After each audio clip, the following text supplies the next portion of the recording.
साथियों नमो बुद्धाय। जब मैं फिर से तैयार थी आप सभी के बीच बहुजन नायक मानवर कांशीराम साहब के चुनाव प्रचार के अनोखे तरीके लेके आया हूं। वीडियो के माध्यम से आप सभी के बीच बताना चाहता हूं। जैसा आप सभी को मालूम है, बहुजन समाज पार्टी के संस्थापक बहुजन नायक मानवर कांशीराम साहब बहुजन समाज का गहन अध्ययन करने के बाद चुनाव प्रचार के अनोखे अनोखे तरीके लेके आते हैं। ऐसे अनोखे तरीके अन्य पार्टियां आज तक इस्तेमाल नहीं की थी।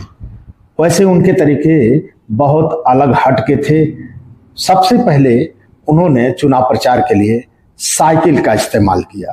साइकिल जो सस्ती और सुलभ थी, और जागृत गीतों का सहारा लेते थे। जागृत गीतकार जो होते थे उनको वो निर्देश देते थे, कैडर देते थे कि कैसे समाज को जगाना है, कब समाज के बीच जाना है।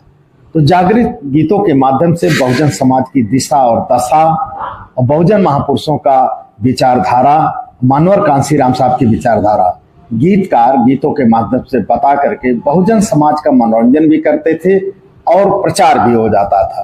तो बहुजन नायक मानवर कांशीराम साहब अपने कार्यकर्ताओं को निर्देश देते, कहते कि हमारा समाज कमेरा समाज है और ये कमेरा समाज खेतों खलिहानों फैक्ट्रियों से छुट्टी लेकर के आपकी बातों को नहीं सुन सकता है।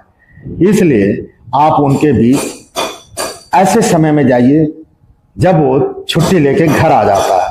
उनके कार्यकर्ता ठीक वही करते और छुट्टी के समय यानी शाम को 7 बजे उनके बीच जाते और 10 बजे रात तक यानी 3 घंटे 2 घंटे बहुजन समाज महापुरुषों की विचारधाराओं को और बहुजन नायक मानवर कांशीराम साहब की विचारधारा को लोगों को गीतों के माध्यम से, भाषणों के माध्यम से बताते और जय भीम का अभिवादन करके 2 घंटे में वो वहां से निकल लेते थे। मानवर कांशीराम साहब भारत के ऐसे पहले राजनीतिक व्यक्ति थे जिन्होंने वोट के बदले नोट मांगा। 1 वोट और 1 नोट का उन्होंने नारा दिया। वो कहा करते थे कि हमारे उम्मीदवार गरीब हैं, उनके खर्चे की भरपाई यही एकमात्र साधन है।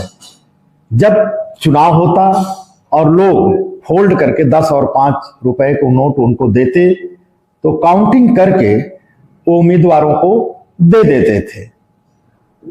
पूरी दुनिया ऐसे नहीं तारीफ करती है बहुजन नायक मानवर कांशीराम साहब का। वो सबका ख्याल रखते थे, कार्यकर्ताओं, श्रोताओं और उम्मीदवारों का दिन रात चिंतन मंथन किया करते थे।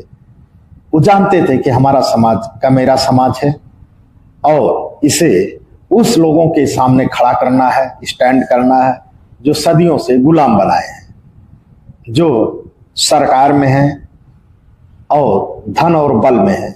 उनके एवज में पैरेलल में इनको खड़ा करना है। तो अक्सर चिंतन मंथन किया करते थे, यहां तक कि उनके विरोधी भी उनकी तारीफ किया करते थे। सोच लीजिए, ऐसे थे बहुजन नायक मानवर कांशीराम साहब।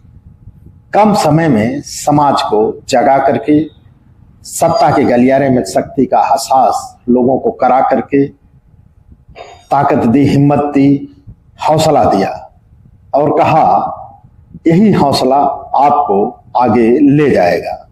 राजनीतिक दरवाजा खोल करके जो चमचा लोग थे उन्हें उनकी औकात दिखाने का काम किया। तो साथियों, हमारी श्रद्धांजलि उनको यही होगी कि उनकी विचारधाराओं को लोगों तक ले जाना है, बताना है, चाहे वीडियो के माध्यम से, चाहे जैसे आप लोगों को बताते जगाते रहिए ताकि उनकी विचारधारा लोगों को पहुंच सके। यही मानवर कांशीराम साहब को सच्ची श्रद्धांजलि होगी।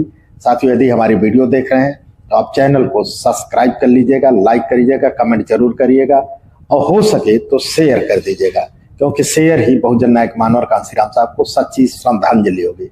नमो बुद्धाय, जय भीम, संविधान जिंदाबाद। बहुजन नायक मानवर कांशीराम साहब अमर रहे।